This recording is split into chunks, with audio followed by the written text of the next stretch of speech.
Welcome to this webinar on Braving the New Normal, the Philippines Economic Update. This activity is organized by the Ateneo Naga University Center for Local Governance and Knowledge for Development Community in coordination with the Graduate School, Master in Public Administration, and Master in Business Administration cluster with the World Bank in the Philippines. I am Malu Barciliano of the Ateneo Naga University, and I will be the moderator for this webinar.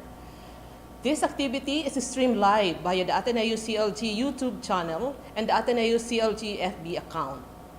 With this, I formally welcome our participants and viewers who are streaming live using the platforms mentioned, not only those from the Ateneo Naga University community and those based in Naga and its outskirts, but those coming from all parts of the country and the world, including the World Bank, Knowledge for Development Community, partners, or KDC partners. Before we formally start off, allow me to give you the guidelines for our registered participants.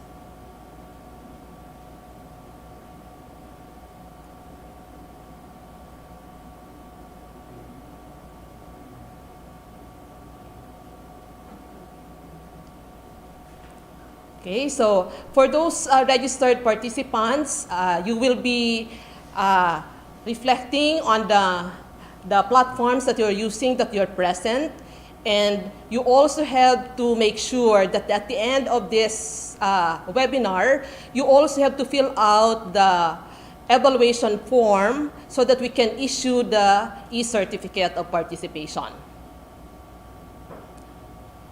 Okay, let us now proceed, friends. Our speaker, who is with us this afternoon, will be sharing significant inputs relative to the topic.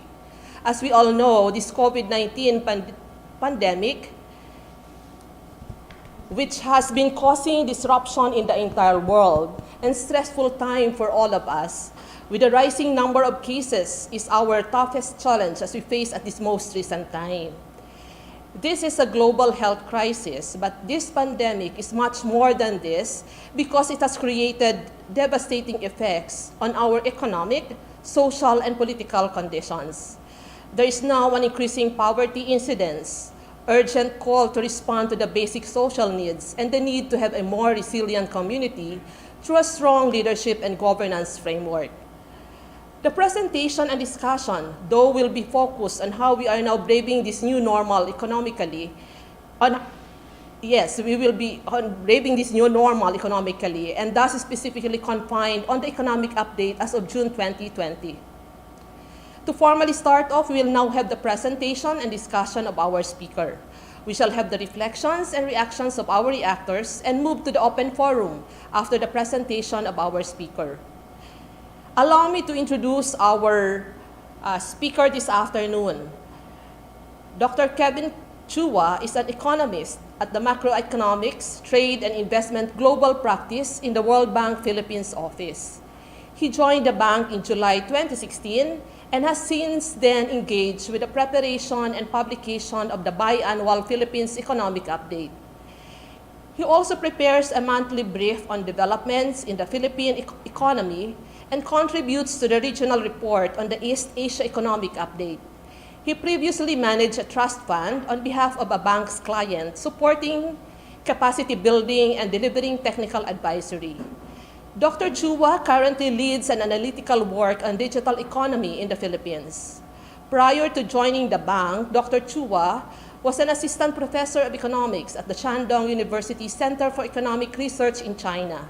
He worked as a consultant for the audited nation's development of the condominium and social affairs in New York and as a credit officer in a local commercial bank in the Philippines. He holds a doctorate degree in economics from Fordham University and a Master of International Affairs with focus on international economic policy from Columbia University. Dr. Chua currently sits in the board of the Philippine Economic Society. Friends, let us all welcome Dr. Chua. Sir? Yes, sir? We can't hear you, sir. Okay. Can you hear me now? Okay, sir. That's Okay. loud and clear, sir. Okay, thank you very much. So let me show my presentation.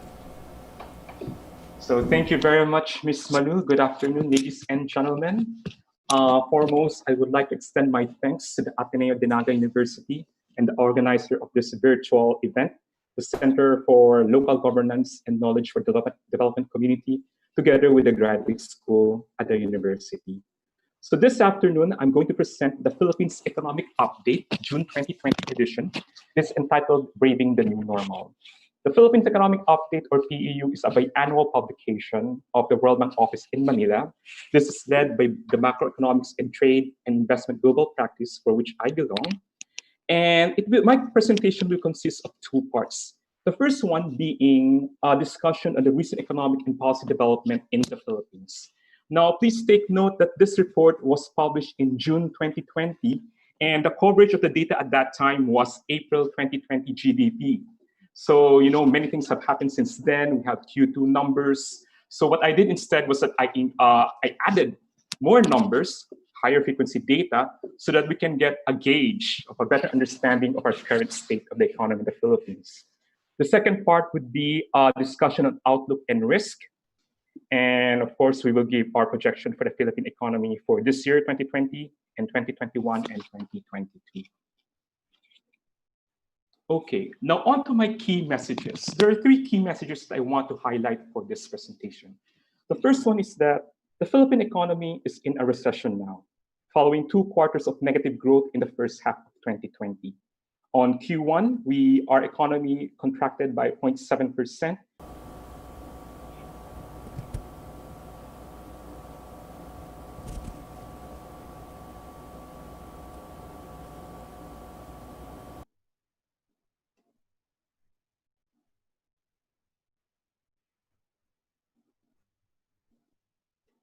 Okay, all right. So as what I was trying to say a while ago, so we have here the components for the demand side contribution of GDP growth. So we're looking at household consumption, government consumption, investment, and net exports And what we know is in the first half of 2020, the biggest contraction was seen with gross capital formation or investment. And this is the red bar that we see in our screen right now. And we know that a lot of this has something to do with the lockdown measure that we have in our economy. Now, the decline in gross capital formation was across the board. We see this, for instance, in the decline in our durable equipment. Nobody is buying machines. Nobody is buying equipment. Nobody is buying road vehicles. And that even with inventory, we see a big drawdown. So we see companies selling more of the inventories instead of producing them. Now, the second big driver of this contraction is our household consumption. Household consumption contracted by 7.8% in the first half of 2020. And again, a lot of this has something to do with the lockdown measure. And aside from that, there's also low confidence. And we see this in the data that BSV shows in their consumer expectation survey. On top of this, we have income losses. We have lower remittances. In the second quarter of 2020, remittances declined by 9.2%. And we know that remittances covered something like 10% of the economy. At the same time, unemployment increased by an additional 4.9 million. As of April 2020, unemployment reached 17.7% of our total labor force. And what we've heard is that business closure, this is information that came from DTI, there was a 26% of business closure among firms in the country since the pandemic. So we've seen the big drivers of our contraction would be domestic demand, a decline in our household consumption, a decline also in our gross capital formation. Now, what is the interesting part here is that there are two factors that have been helping increase the growth, helping support, boost growth, and that would be government consumption and net exports. Given that the private sector is not contributing a lot in growth this time, it was the government who increased their expenditures, and government consumption increased by 15.6%. And this has something to do with all the support measures that we've given to address the COVID-19 pandemic. Also, when it comes to net exports, this has contributed to economic growth, but don't think of this as a story of improving exports. It's actually a story of much lower imports. And so the net effect is a contribution to growth. Exports actually declined by 21.4% in the first half of 2020, but imports declined even much larger at 24.7%. Can you see my next slide? So this is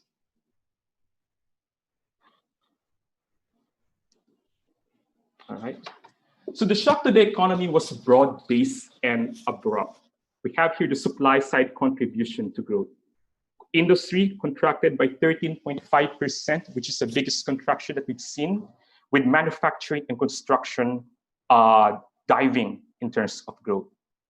Now services, and this is the interesting part, it has also contracted by 8.2%. And the contraction was driven by wholesale and retail trading. It was also contributed by accommodation and food services and transportation. But there are certain sectors in the economy that actually grew during the pandemic time. And these are information and communication sector. So we can think of IT, BPO, it still grew by 5%, and finance and insurance. So some good news for these two sectors.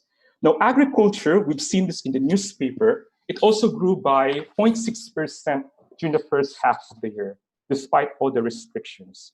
The main driver for agriculture growth would be rice production, corn production, and sugarcane production. But when it comes to livestock and poultry, it actually contracted given the African swine flu and also lower demand.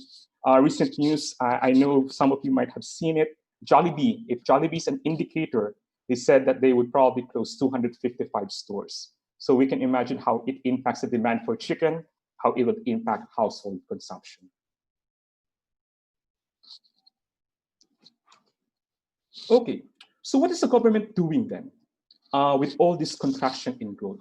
What we know is the government is very accommodative of growth, and they have given stimulus measures to address the problem of this pandemic. Monetary and fiscal policy responses have been quick, they have been firm. For instance, when it comes to monetary policy, the Bangko Sentral ng Pilipinas cut the policy rate by 175 basis points to 2.25%. Likewise, the required reserve ratio, they cut it by 200 basis points to 12%, with the purpose of adding liquidity into the market. Also, as early as April, it's March and April, I understand the Central Bank of the Philippines purchased 300 billion pesos worth of government securities from the authorities. Now, when it comes to fiscal measures, stimulus has been big. In terms of percent of GDP, as of the first half of 2020, the fiscal deficit has reached 6.5% of GDP, compared to 0.5% of GDP in the first half of 2019. Now, revenue was at 16.9% of GDP, but expenditures, and this is the red part, the red bar in this presentation, expenditures grew by 23.4% of GDP in the first half of 2020.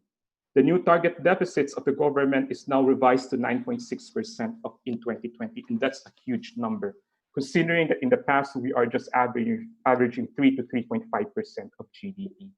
Our public debt has now reached 48.1% of GDP, but then the good thing here is that most of them are still peso denominated, and that this number, 48.1, is far away from the previous time in 2003, 2004, when our public debt ratio has reached around 70% of GDP. What do we see now? Now, after the government is supporting our economy and there's more activities happening, high-frequency data reveal gradual economic recovery in the Philippines. So in this slide and in the next slide, we will see 4 graphs that show that somehow our economy is now recovering even a little. Manufacturing production and capacity utilization. We have here the volume of production index of our manufacturing sector. In April, it contracted by 43.6%. That's a huge contraction. But as you see in May, there is still contraction, but it's lesser. So that and by June, the contraction is only 9.3%. So by monthly basis, we have seen some improvement in manufacturing production in the economy. Also, when it comes to merchandise trade, especially on exports, if you focus on exports here, and this is the yellow bar towards your right side, we see that there's a big contraction in April. But then when it comes to May, it's a smaller contraction. When it comes to June, it is even a smaller contraction. So these are indication that there's recovery happening in our economy, especially now that some sectors have opened up after the quarantine measures.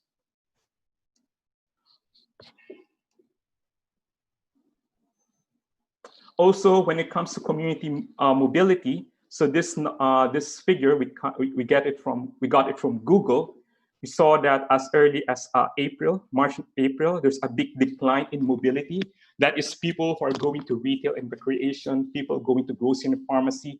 Mobility dropped by 80%. That's how big the drop is. So nobody's moving.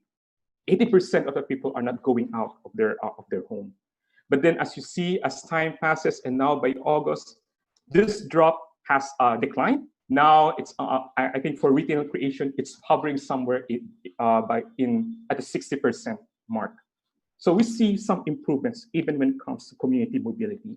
And more importantly, when it comes to personal remittances, when you think of personal remittances, this of course gauge how other countries are when it comes to their economy. So what we know is that by April and May, there's a big disruption, a big decline in personal remittances. 19.2% contraction in May. It's a huge double-digit number. But as of June, personal remittance went back to 7.6% growth. So these are big signs. Big signs, good signs. Good signs that somehow our economy is already recovering even a little. We see that there's still contraction, but the contraction has become much lesser compared to April. So what do we see on the growth prospect for the economy? Well, the economic growth is expected to significantly drop this year, 2020, but then it is expected to recover in 2021 and 2022, but there will be significant downside risks to this projection. This report came out in June, and back then our projection was negative 1.9% growth in 2020 for this year. But so many things has happened since then. And our assumption back then is that the pandemic will be managed by the start of the third quarter. That could be a little naive. We know that by July, there is still increasing cases of COVID in the Philippines, and there is a reimposition of modified ECQ. Given that, the bank is again back to the drawing board, Unfortunately, I cannot give you a number yet because we're still discussing this. But what I can do is I can give you some indication of what we think the growth trajectory will be and what are our working assumptions for this growth trajectory.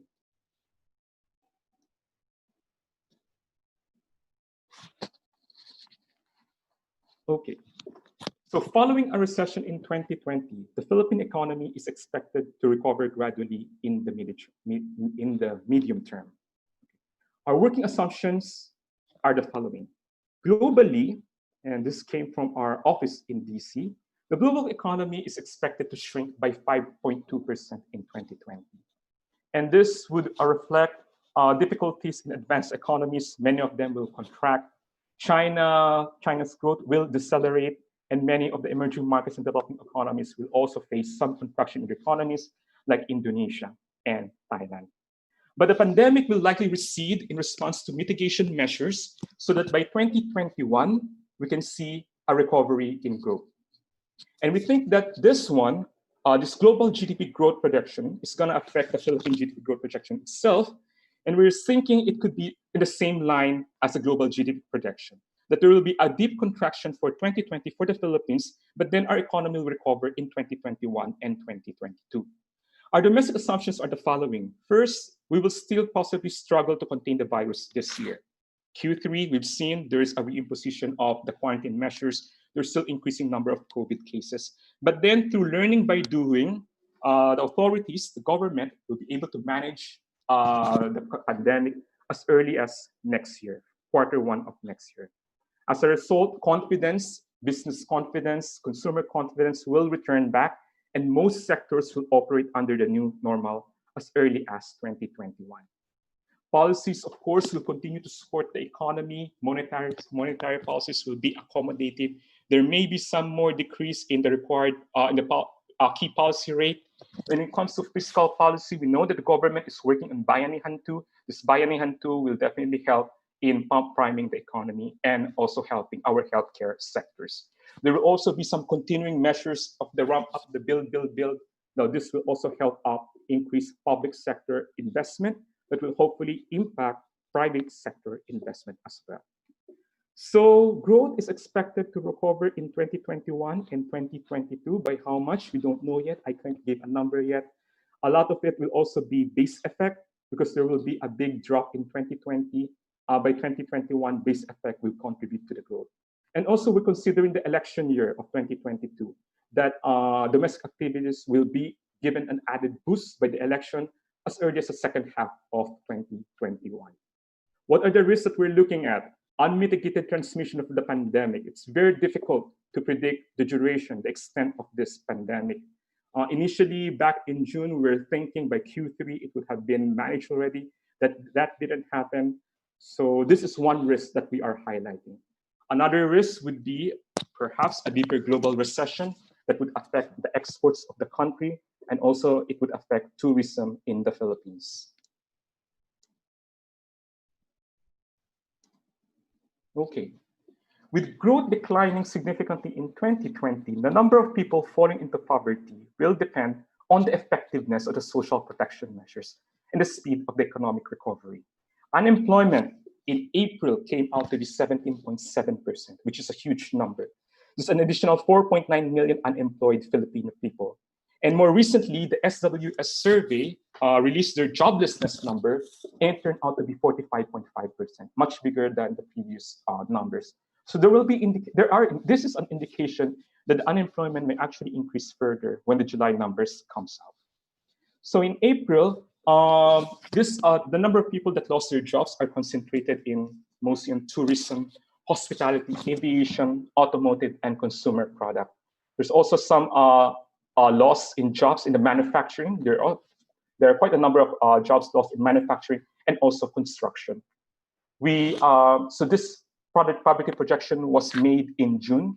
So our projection there was that poverty will likely increase, but it would depend on how effective the social protection measures like the SAP is. Poverty using the middle income poverty will rise from 20.6% in 2019 to 21.5% in 2020.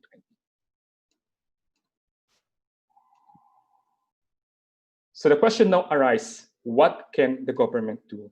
What would the World Bank advise the government to do, especially in this time?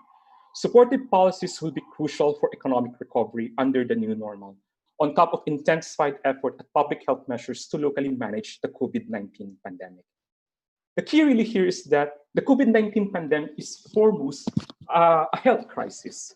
And so if we want to solve the problem, the symptoms, we should solve the underlying problem, which are, of course, the pandemic, the transmission of COVID-19, and people fearing for their lives. So the first policy measure to support the economy, strengthen the capacity of the healthcare system.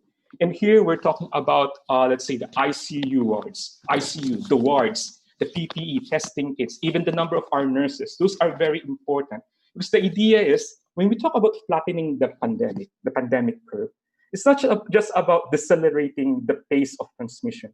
It is decelerating the pace of transmission so that our healthcare system can address those worst of people. So that's a key thing that we should put up there. It is important to improve the capacity of our healthcare system. Number two, because we've seen the impact of the COVID-19 pandemic on small and medium enterprises, we've seen them on OFWs, we've seen them on informal workers. It's important to expand social safety net and even shift to digital delivery. A big challenge would be to prevent shocks, these short-term shocks, from having permanent effects. So we know that businesses are struggling now. And of course, we want to support them, especially if their prospects are good and viable.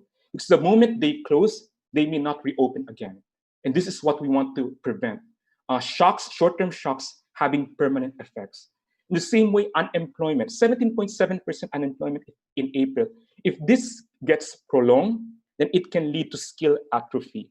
And it will make more difficult for these unemployed people to find jobs. We want to prevent that one. So it's important to support them with social safety net and hopefully a shift as well to digital delivery. A third policy measure to support the economy would be to implement recent reforms. And quickly, I will just mention two things. The national ID, which will definitely help when it comes to digital delivery, and the ease of doing business. This will be very important, especially on attracting investment into our country. And finally, we need to push advanced structural reforms. We need to push and advance structural reforms to boost confidence on the economy. So we're talking here of the Public Service Act, which is very important right now so that we can attract more FDI, retail trade liberalization, and of course, advancing the digitalization momentum. This is very important considering that we have now a growing e-commerce market and that there's more people who are using online services. So it will be good to support this industry, support this digital transformation momentum.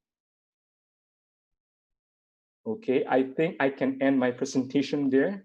So basically, the key messages would be number one, we are in a state of recession following 2 quarters of negative growth in the first half of 2020. The prospect for this year would be dim. There will be a deep contraction, but then the economy we project the economy to recover in 2021 and 2022. So the government can do many things to support the economy. Supportive policies will be important. It's critical for economic recovery on top of efforts to improve public health measures to address the COVID-19 pandemic. Thank you very much. If you need more information, you can visit this websites. Thank you.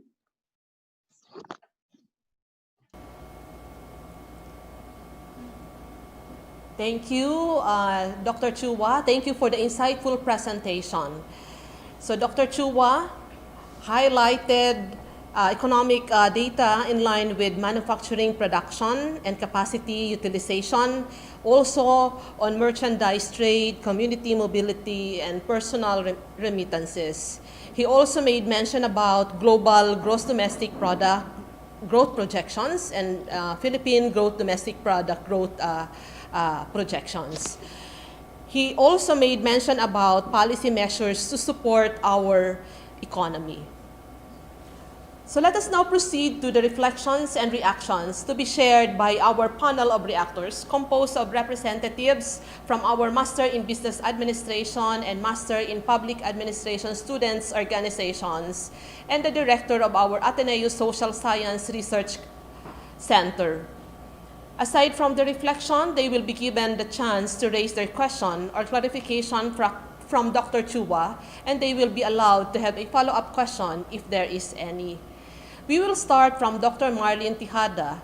Dr. Tejada is the director of our Ateneo Social Science Research Center of the university. So, Ma'am Marlyn, please. Hello, good afternoon. Thank you, Dr. Kevin Chua, for sharing to us the Philippine economic situation from the point of view of an economist from the World Bank.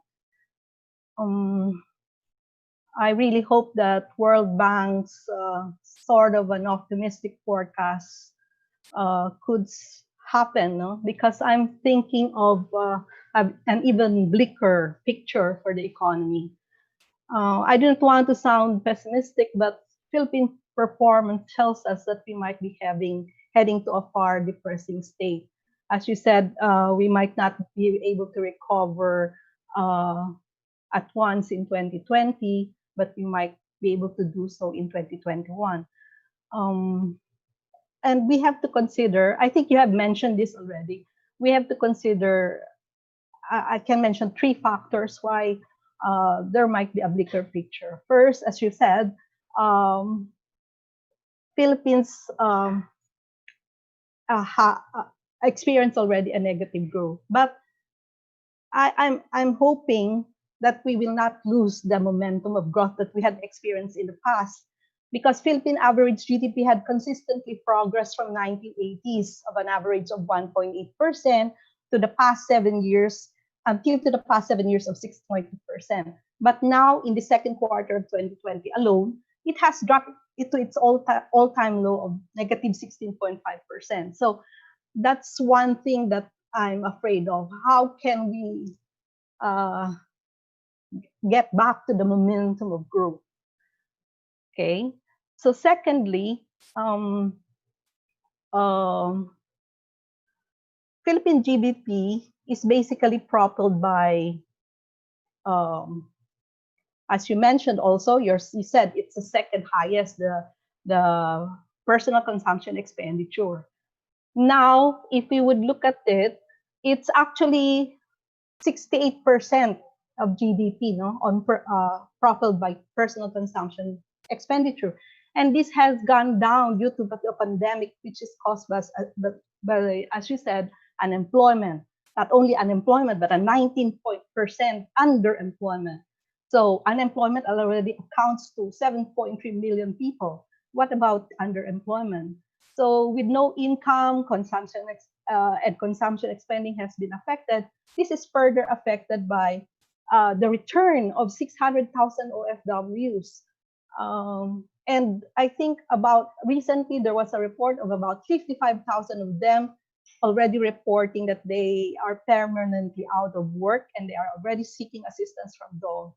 So this fall on consumption expenditure, I hope we can regain that back when we have the Philippine government or the Philippines itself has find a solution to this pandemic. Thirdly, which is quite has a great impact is of course the foreign direct investment. As you know, it is a very important spending that contributes to several times of multiplier effects.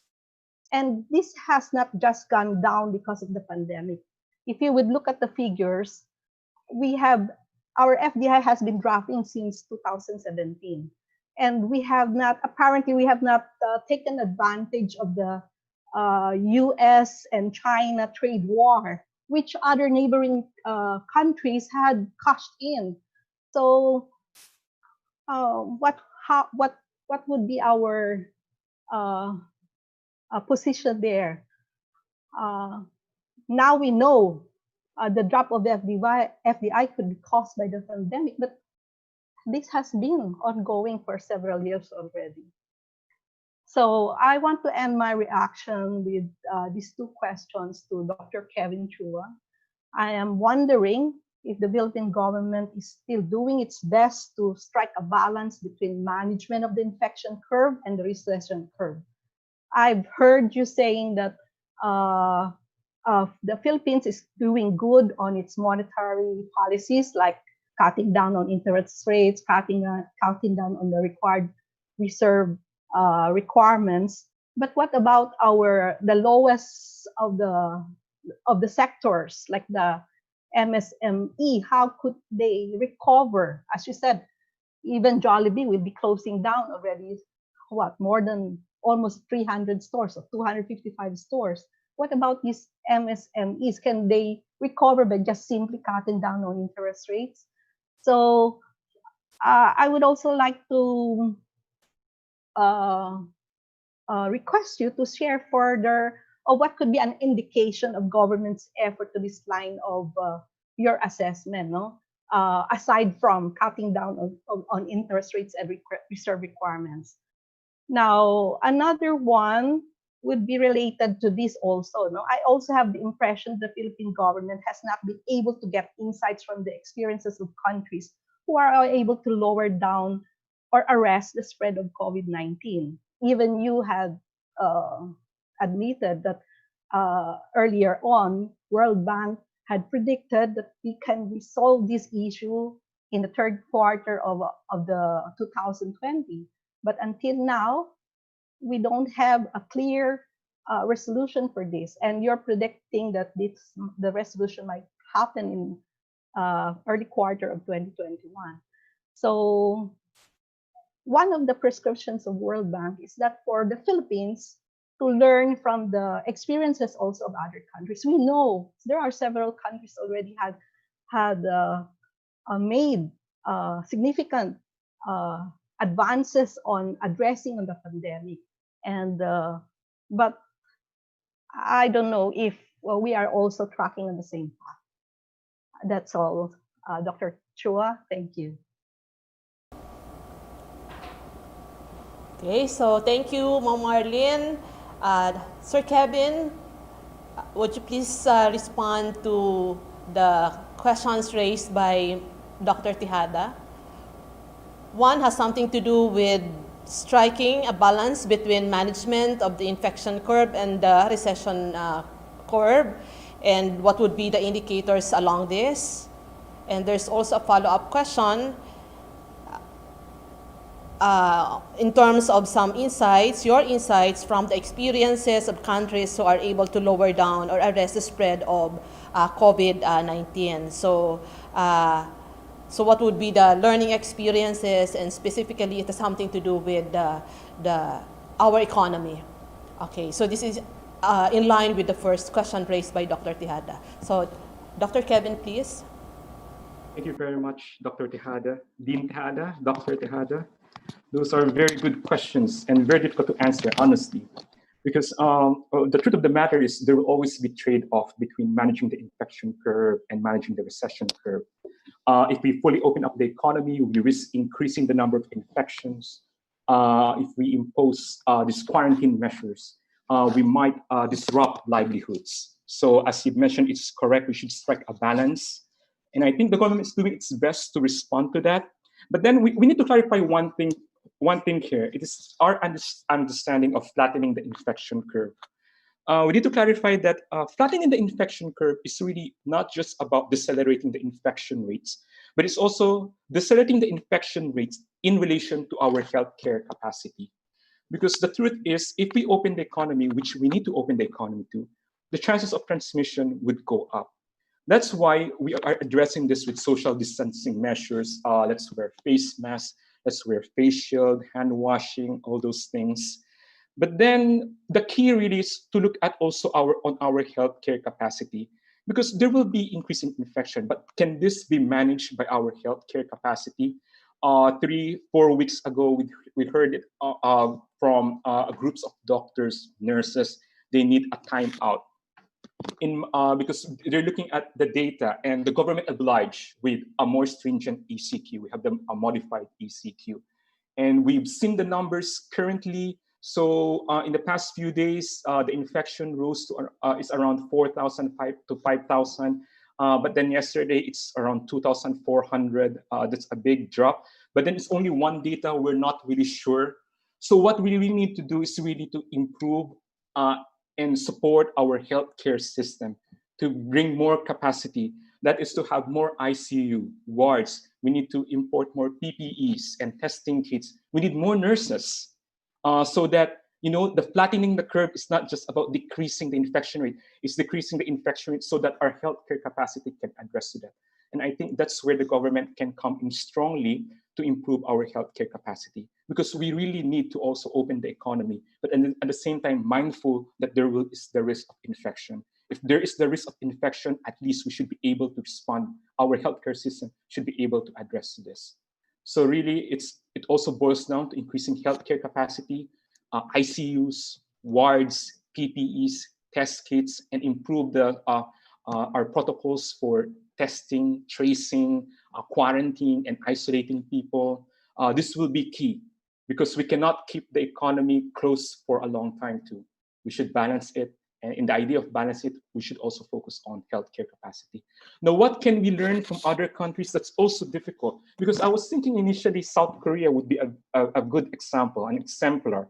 But recently, if you've been reading the news, they're afraid of another spike, and they say it could be a national pandemic. So even a best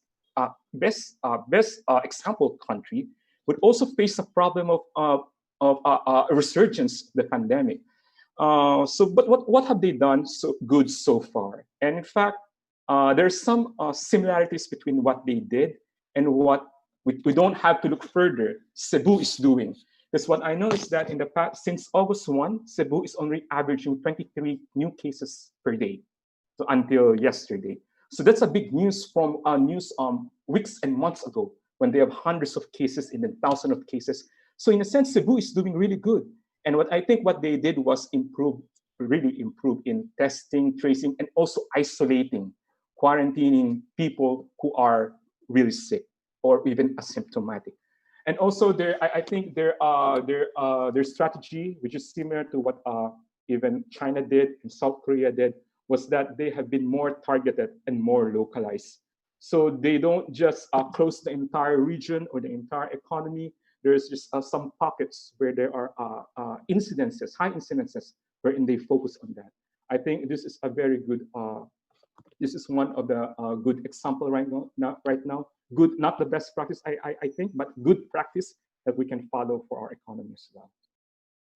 Let me end there.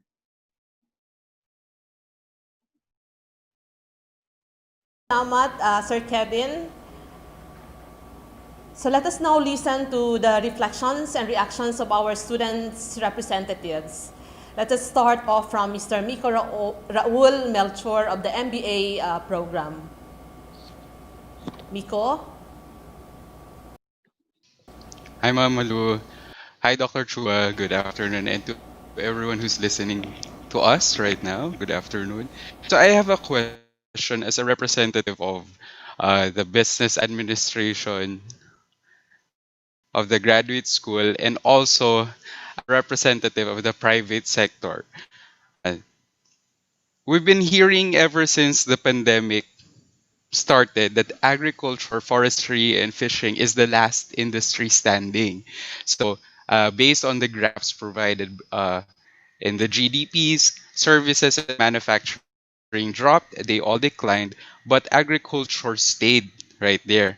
But based on the graph, the supply side contribution to GDP growth in Q2 2020, when the economy was hit hard, the agri sector didn't even seem to move. So I noticed that I thought with all the reports that agriculture is the one who will bring up the economy. Agriculture would be this some sort of hero for the Philippines. So I just want to understand what can you say about this contradiction that we were supposed to depend on agriculture, but it just so happens that based on those reports, it doesn't even seem to carry the economy of the Philippines.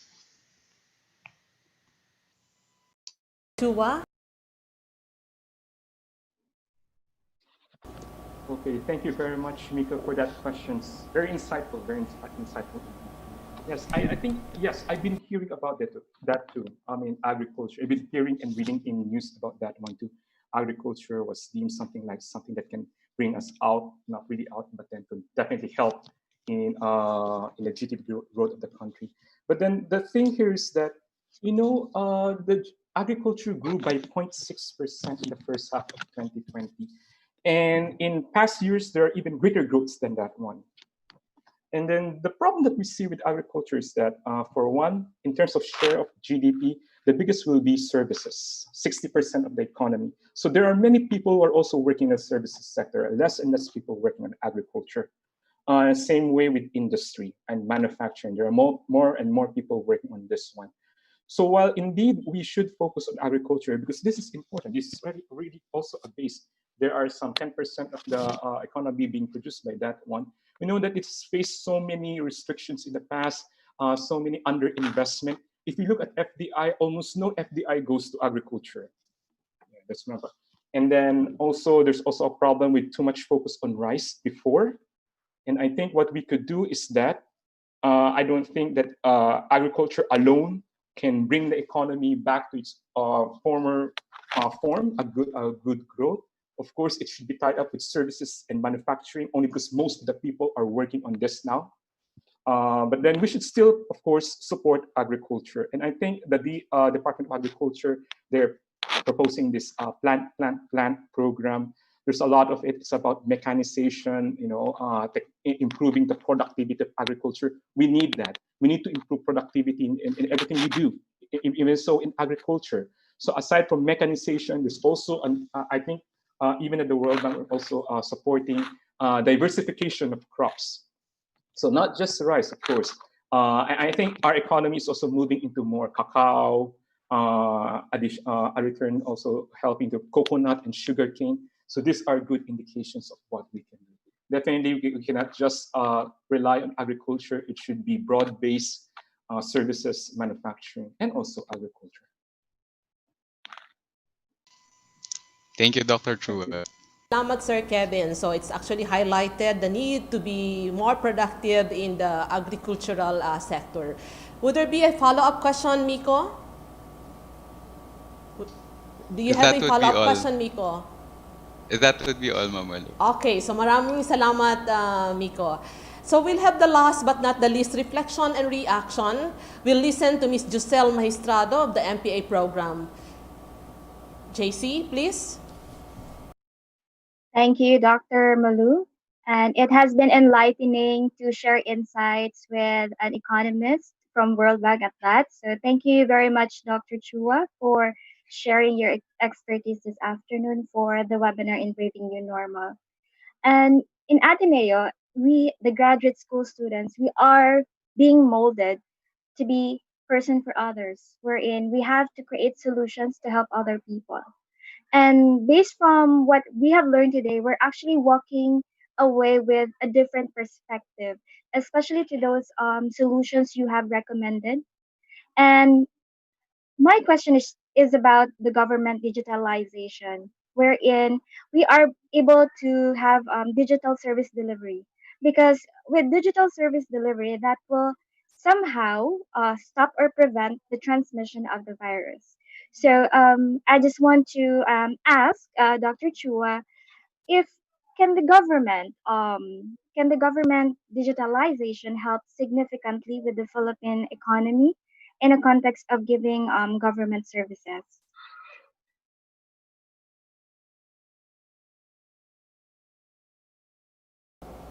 So, sir, the question is actually on digitalization. So can the government digitalization help significantly with the Philippine economy in a context of providing government services? Thank you very much for that question. It's a very good question. Yes. Definitely, we know that the government is doing all they can, especially in supporting digital transformation in the country. Right now, I think one of the bigger problems that we have is on digital infrastructure. We have slow internet, expensive internet. And the government is trying to resolve this one by advancing this common tower policy. So more people, more investment, more private sector can build towers around the country. And hopefully this can lower down internet costs and quicken internet speed. Now, it's also important, as you've mentioned, that, of course, digital delivery as a mode for the government. And this is important, especially given the SAP, the stimulus measures, the transfers that we give to people. It's true that social distancing measure has been a problem. So solution to that would be digital service delivery. Now it would be a bit difficult still because of what's happening right now on our, there's this digital divide in the Philippines. The digital divide happens even with people. Some people are very knowledgeable with how to use digital services. Some people do not. Some people have phones that can access internet. Some people do not have. So I think this is kind of the impediments, the digital delivery that we should address to when it comes to servicing people, servicing the Filipinos when it comes to the social services. When it comes to the question of government delivery, digitization within the government, I'm happy to share with you that the World Bank is supporting the Philippine government on this aspect. We even have this project on civil service modernization. And a part of that would be on digital transformation, digitization of the HR processes. So even with HR processes now to be digitalized, hopefully this flies so that there's more areas in the government which becomes more digital. And of course, we're also giving some recommendations for the government on how to do this one. We know it's a very important digital transformation. We can't be left behind by other countries. Digital transformation is open for the private sector, but also for the public sector, so that we can improve our efficiency, improve our competitiveness.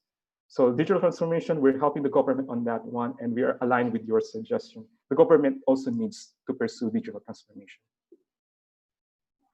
Okay, so Thank you. maraming salamat, Sir Kevin. Do you still have a follow-up question, JC?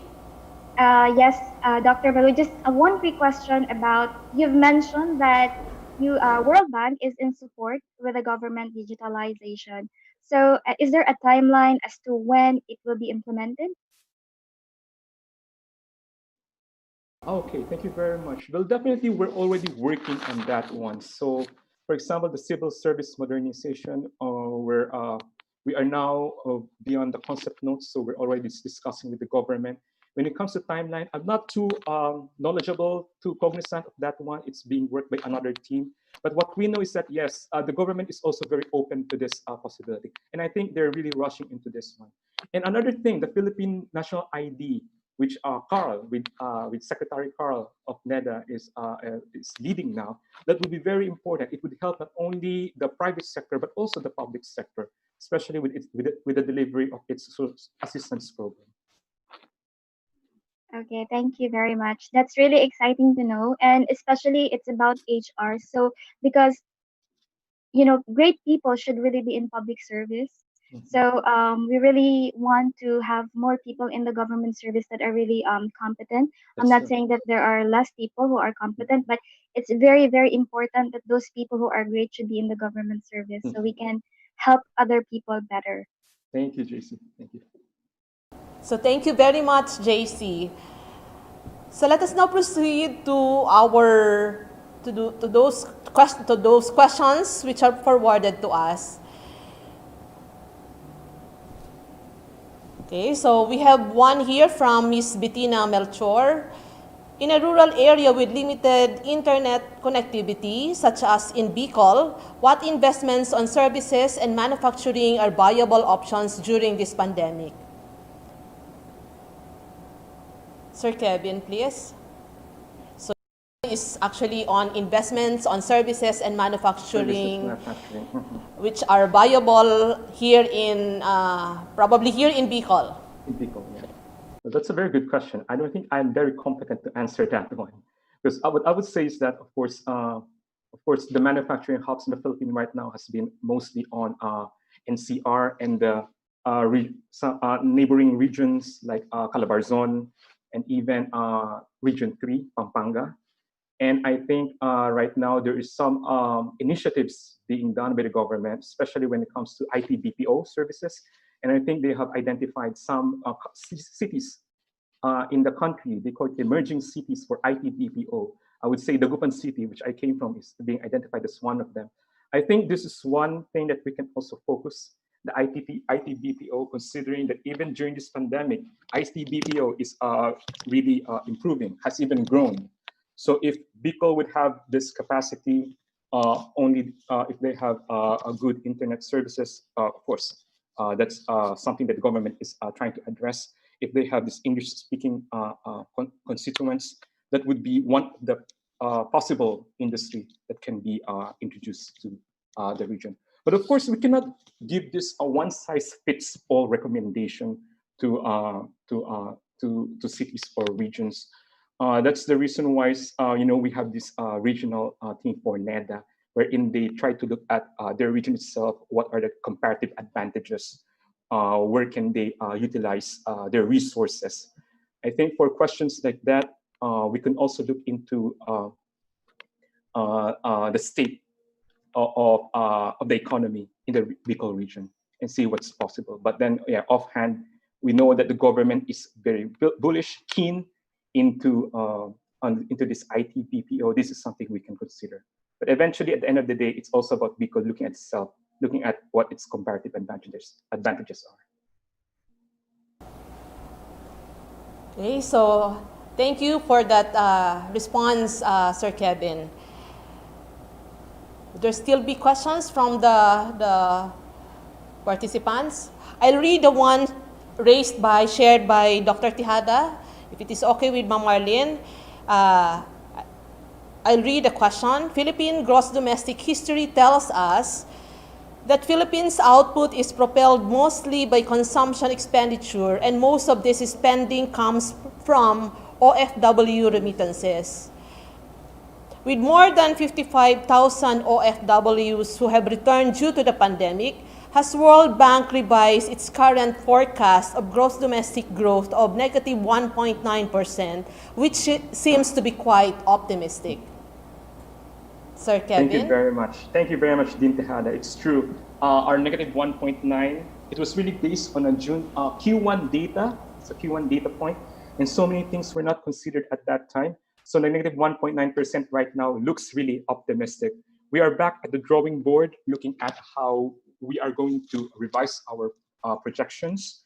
For one thing, yes, 55 OFWs have returned. This is one thing that we should consider. But then if you look at the growth rate of remittances, maybe some silver lining, negative 19.5% contraction in May. But then in June, it increased again to 7%. So maybe it's saying more about other countries, that some other countries are now improving. That's why our OFWs there are sending more money. I look at the composition of our remittances, and it seems like for June, the 7% growth in remittances, it was driven by remittances from the USA, from the Middle East, especially Saudi Arabia and Qatar, but not UAE, and also some places in Asia like Japan. So what we've seen is there's still continued contraction from Europe, from the EU, but then some other regions have already seen some increase in remittances. So hopefully, this is one thing that is also tied to the performance of other countries. So hopefully other countries also start seeing improvements in their economy, so more of our fellow Filipinos can send more money to the Philippines. Okay, Sir Kevin. There's a follow-up question from the one raised by Ms. Bettina earlier. So private sector involvement in building base stations or cell site towers in the Philippines has a high entry barrier because of the legal framework in telecommunications. From the World Bank's perspective, what initiatives can be made to improve connectivity without the need for legislative changes? So I think this has something to do with the legislation, the legal requirements, plus also on how we can improve connectivity. Sir Kevin, please. Thank you very much. Yes, the World Bank is working with the government on the ease of doing business, especially on this aspect. So we have given some inputs on the common tower policy. So basically, with the common tower policy, this opens up more private sector players into building cell site tower. So this doesn't require legislation. It was just given as a DICT, Department of Information Commission Technology Executive Memorandum. And also, more recently, there is this joint memorandum that was released by ARPA together with DICT and other government agencies that try to shorten the required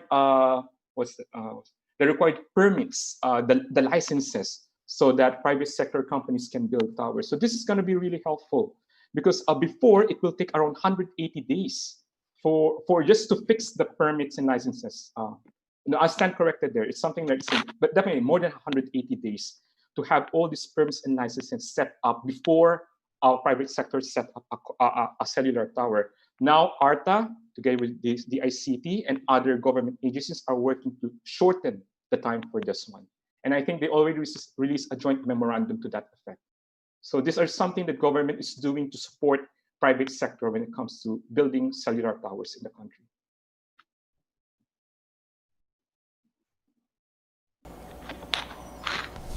We'll get back on the one shared by Ma'am Marlyn, by Dr. Tejada, her last question. So FDI, or foreign direct investment, has been decreasing for the past 3 years. Now with this pandemic, it will further decline. What do you think should the Philippines do to boost FDI, which is badly needed? Thank you very much, Dean Tejada. Yes, very good questions, 3 in a row, good questions. So we're thinking, well, definitely the Philippines need to improve its competitiveness when it comes to attracting FDI. And as you've mentioned, even before the COVID-19 pandemic, we have already seen a reduction in the FDI coming into the countries. The World Bank is also looking at this one, and we have identified some policy recommendations for the government. One of which is to revisit and pursue the amendment to the PSA bill, the Public Service Act, the amendment for the Public Service Act. Because I think right now it's more difficult for foreign institutions, foreign companies to enter the country, considering that if they do invest, they can only own 40% of their project. So this ownership is a barrier to more entry of foreign investment to the country. So with the amendment to the PSA, which is currently in Congress, I think, this would be a very good way to improve our competitiveness, to open up to foreign ownership for some of the sectors in the economy. And also, besides this ownership issue, we should also look at the ease of doing business in the country. An example would be what we mentioned a while ago regarding the setting up cellular towers in the country. It takes too long to get the necessary permits and licenses. The Philippines can improve its competitiveness by shortening the number of days for permits and licenses to make it more competitive compared to other countries in the region, especially, let's say, Vietnam, who is trying to shorten the registration for permits and licenses. So these are 2 things that we can look at: ownership issue, and the other is ease of doing business issue.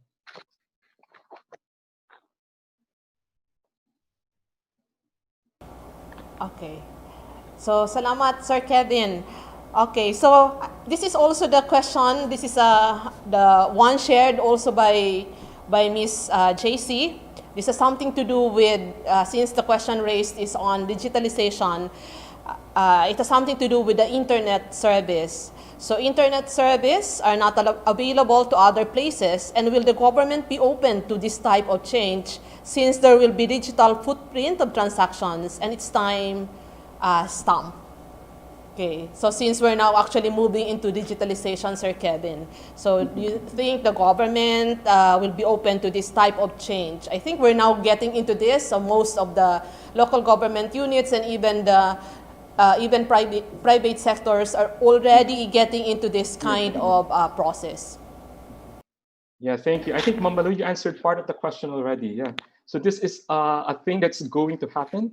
So I think to the question of digital footprints, I think the government would be in the best position to answer that. I can't answer that, but I know that the government is embracing some digital transformation in their operations themselves. For example, the national ID, they're pushing for it. Another example would be in the civil service modernization, there's a plan to adopt that one. So we see that's happening. On the digital footprint, as I mentioned, I think it's the government who will answer that, or will be in a better position if they're afraid or not on that one. Okay, so thank you, Sir Kevin. There's another one raised by our participant. This is in line with the one raised also by Mico earlier about increasing productivity in the agricultural sector. So this is from Mr. Eugene Eklar, a graduate student of the university. So in order to increase viability and productivity of the Philippine agriculture, what measures can the World Bank do to support Philippines' efforts to pursue crop diversification? So the question is really about the World Bank effort on this Yes. one. Because definitely the one who's supporting our agriculture sector would be the government. Yes. With the Department of Agriculture, but we are supporting the Department of Agriculture usually through technical assistance. So we bring in some best practices from other countries. That's what we do. And also, if there's a need for financial assistance, the World Bank also entertains those. So those are the things that we usually deliver for our client, which is the government, who in turn is the one who helps the Filipino people in the delivery of these projects. So technical assistance and financial assistance if requested by the government.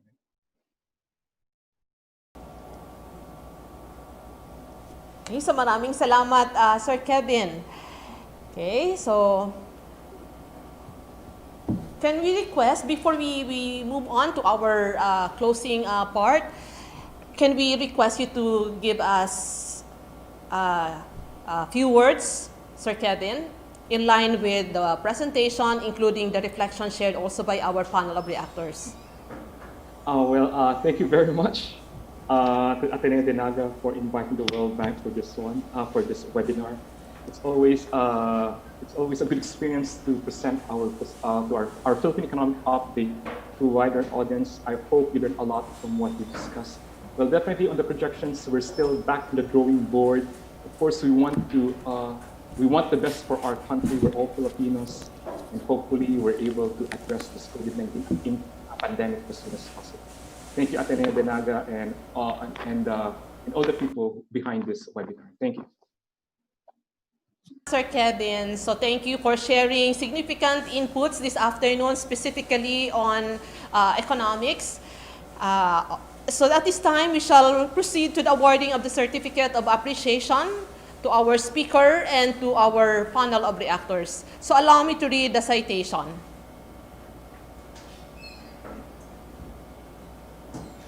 Okay, so Ateneo de Naga University Center for Local Governance and Knowledge for Development Community, in coordination with the Graduate School Master in Business Administration and Master in Public Administration Cluster, and with the World Bank in the Philippines, award the Certificate of Appreciation to Dr. Kevin C. Chua for unselfishly sharing his time, knowledge, and expertise as a resource speaker during the webinar Braving the New Normal, the Philippines Economic Update, held on August 24, 2020 from 2 to 3:30 in the afternoon via Zoom Cloud meeting, signed yours truly and Ms. Edna San Benaventura, our university librarian, and at the same time, coordinator of the Knowledge for Community Development of the university.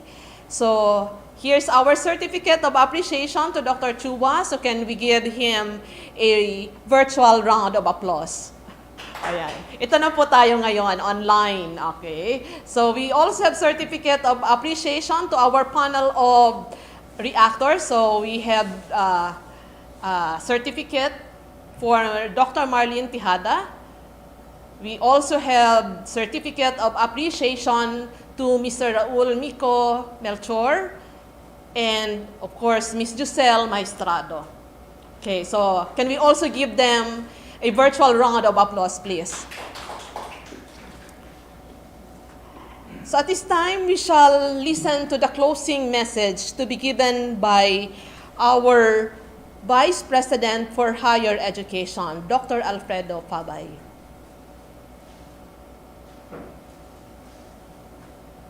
Good afternoon. I'd like to thank everybody for attending the webinar this afternoon on a very timely topic. Presentation on the Philippines Economic Update from the World Bank. Indeed, The topic is very timely as we seek to understand the economic situation vis-a-vis our experiences in this time of pandemic.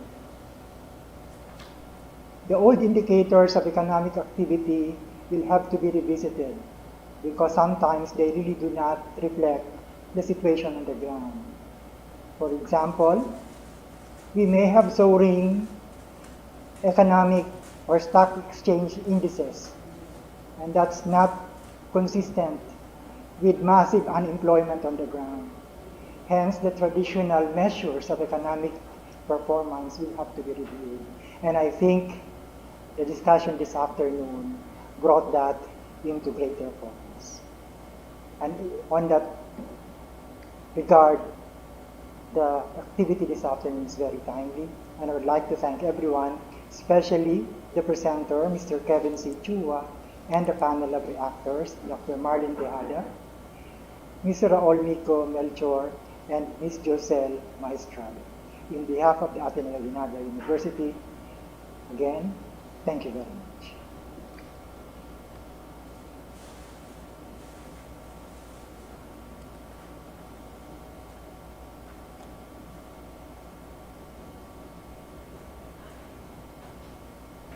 Maraming salamat, Dr. Fabay. So for our participants, as I mentioned earlier, only those who registered and will be filling out the online evaluation form, which will be given an e-certificate of participation. So the online evaluation, the link for this online evaluation form will be posted later once we're done with this webinar. So we are formally ending this webinar. So it has been, we were provided with economic update, and I suppose we learned something from what we have done this afternoon. So on behalf of the Ateneo de Naga University Center for Local Governance and the Knowledge for Development Community and the Graduate School, my sincerest thanks to our speaker for sharing significant inputs and for his time this afternoon. Also to our panel of reactors for sharing reflections and reactions, and also for raising questions this afternoon. For our participants and viewers, thank you for joining us in this online activity. So again, Diyos mabalos and good day, everyone. Request Sir Kevin and our panel of reactors to stay.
Thank you.